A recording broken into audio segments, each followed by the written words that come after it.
ایک نوجوان ہمارا تبلیغی دوست گلاسگو میں رہتا تھا، وہ بیمار ہو کے ہاسپٹل گیا ہے، تو اس کی جو اٹینڈنٹ نرس تھی اس نے 3-4 دن کے بعد کہا کہ آپ مجھ سے شادی کریں گے؟ اس نے کہا میں مسلمان ہوں، تم کرسچن ہو؟ کہا میں مسلمان ہو جاؤں، اگر آپ شادی کر دو تو میں مسلمان ہوں۔ اس نے کہا تم کس وجہ سے مجھے یہ پیشکش کر دو؟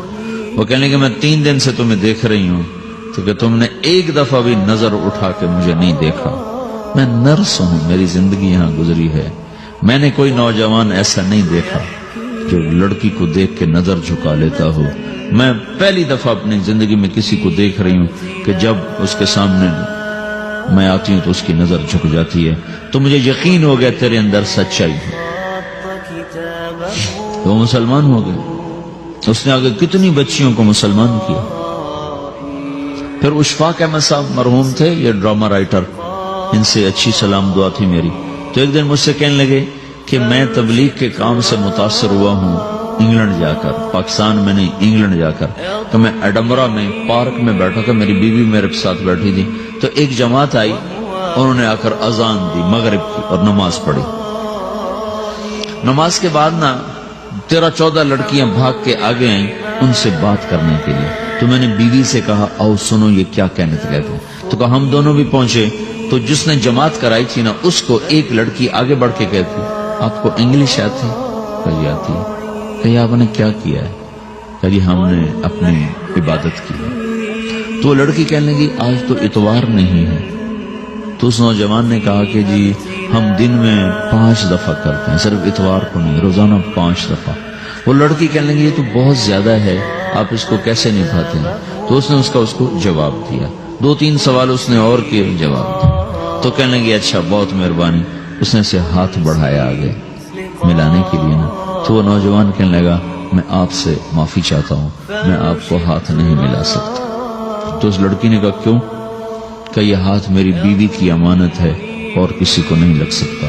تو لڑکی کھڑی تھی، وہ زمین پہ گر گئی، صرف اس بہت وہ زمین پہ گر گئی، کھڑے کھڑے وہ زمین پہ گر گئی، اور وہ بچوں کی طرح رونے لگی پھوٹ پھوٹ کے، اور کہنے لگی وہ لڑکی کتنی خوش قسمت ہے جس کے تم خامد ہو، کاش یورپ کے مرد بھی ایسے ہی ہوتے۔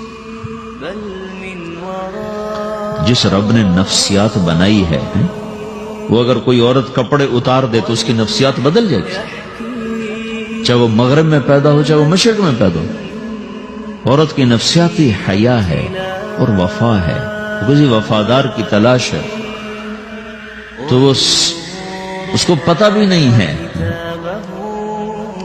کہ مشرق کا حیا کیا ہے، لیکن وہ اس کو اللہ نے عورت بنایا ہے، اس کے اندر کی وہ نہیں مر سکتی چیز۔ کاش یورپ کے مرد بھی ایسے ہوتے۔ اور آنسو پوچھتی ہوئی وہاں سے اٹھ کے چل دی۔ تو اشفاق صاحب مرحوم کہنے لگے میں نے اپنی بیوی سے کہا بانو آج وہ تبلیغ ہوئی ہے کہ لاکھوں کتابیں بھی چھپ جاتی، وہ کام نہ ہوتا جو یہ نوجوان اپنے عمل سے کر لیا۔ تو میرے عزیزو کٹی پتنگ نہ بنو، اپنی کٹی پتنگ کی منزل کوئی نہیں رہتی، اللہ اس کے رسول کے ہاتھ میں اپنے ڈور دے کے چلو، اللہ اس کے رسول کی غلامی میں اپنے آپ کو چلاؤ تو اللہ تمہیں بھاگ لگائے گا، عزت بھی دے گا۔ اپنی منمانی میں کوئی راحت نہیں، اللہ کی قسم کوئی راحت نہیں۔ 6 بر اعظم پھر کے تمہیں بتا رہا ہوں کہ جو اپنی ترتیبوں پر چلنے والوں کے دکھ آپ لوگ اندازہ نہیں لگا سکتے۔ چلنا ہے تو اللہ اس کے رسول کی زندگی کو اپنا کے چلو، اللہ تمہاری دنیا بھی سکھ والی بنائے گا، آخرت بھی سکھ چین والی بنائے گا۔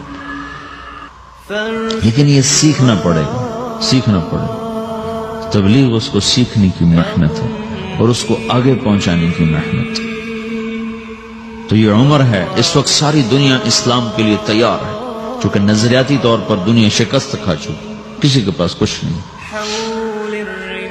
تو ہمارے پاس ایک ایسا خوبصورت نظریہ ہے کہ جو ان کو بڑی تیزی سے اپنی طرف کھینچ سکتا ہے، اور اللہ کا احسان ہے کہ تیزی کے ساتھ نسلوں کا رخ اللہ کی طرف ہو رہا ہے۔ تھوڑی ہمت کرو، چھٹیوں کا وقت تبلیغ میں دو، باقی وقت اپنی تعلیم کو دو، گھر جاؤ تو ماں باپ کے خادم بن کے رہو، نوکر بن کے رہو۔